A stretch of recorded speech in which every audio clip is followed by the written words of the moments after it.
Hi everyone. Today I am going to discuss about latest information of KEA about PGCET entrance exam. Before that, those who are watching my videos first time, do subscribe and like the videos and do share the videos with your friends. ಆತ್ಮೀಯ ವಿದ್ಯಾರ್ಥಿಗಳೇ, ನೀವೆಲ್ಲ ನೋಡ್ಬೋದು ಇವಾಗ ಮೊದಲ ಬಾರಿಗೆ KEAದವರು PGCET ಒಂದು computer science entrance ಎಕ್ಸಾಮ್ಗೆ CBT ಪರೀಕ್ಷೆಯನ್ನು ನಡೆಸ್ತಾ ಇದ್ದಾರೆ.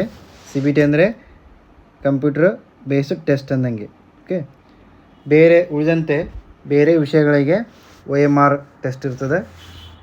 ನೀವು ಇಲ್ಲಿ ನೋಡ್ಬೋದು PGCET 2025ಕ್ಕೆ ಸಂಬಂಧಿಸಿದಂತೆ ME ಮತ್ತು MTech ಕಂಪ್ಯೂಟರ್ ಸೈನ್ಸ್ ಕೋರ್ಸ್ ಪ್ರವೇಶಕ್ಕೆ ಮಾತ್ರ ಈ ಬಾರಿ ಮೊದಲ ಬಾರಿಗೆ ಕಂಪ್ಯೂಟರ್ ಆಧಾರಿತ ಪರೀಕ್ಷೆ ನಡೆಸಲು ಕರ್ನಾಟಕ ಪರೀಕ್ಷಾ ಪ್ರಾಧಿಕಾರ ತೀರ್ಮಾನಿಸಿದೆ.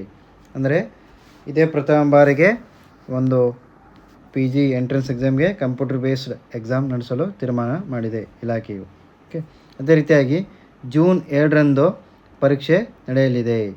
ವಿದ್ಯಾರ್ಥಿಗಳಿಗೆ ಅಭ್ಯಾಸವಾಗಲಿ ಎನ್ನುವ ಕಾರಣಕ್ಕೆ ಮೇ 26 ಮತ್ತು 27ರಂದು ಅಣುಕು ಪರೀಕ್ಷೆ ನಡೆಸಲಾಗುತ್ತದೆ. ಅಣುಕು ಪರೀಕ್ಷೆ ಅಂದರೆ ಮಾಕ್ ಟೆಸ್ಟ್, ಅಂದರೆ ಪ್ರಾಕ್ಟೀಸ್ ಟೆಸ್ಟ್ ಅಂದಂಗೆ, ಯಾವ ರೀತಿ ನೀವು ಎಕ್ಸಾಮ್ನ ಫೇಸ್ ಮಾಡಬೇಕಂತ. ಓಕೆ, ಎಂದು ಪ್ರಾಧಿಕಾರದ ಕಾರ್ಯನಿರ್ವಾಹಕ ನಿರ್ದೇಶಕ H. ಪ್ರಸನ್ನ ತಿಳಿಸಿದ್ದಾರೆ. ಅದೇ ರೀತಿಯಾಗಿ ಅಭ್ಯರ್ಥಿಗಳು ಪ್ರವೇಶ ಪತ್ರಗಳನ್ನು ಡೌನ್ಲೋಡ್ ಮಾಡಿದ ನಂತರ ಪರೀಕ್ಷಾಭ್ಯಾಸಕ್ಕೆ ಪ್ರಾಯೋಗಿಕ ಲಿಂಕ್ ನೀಡಲಾಗುವುದು.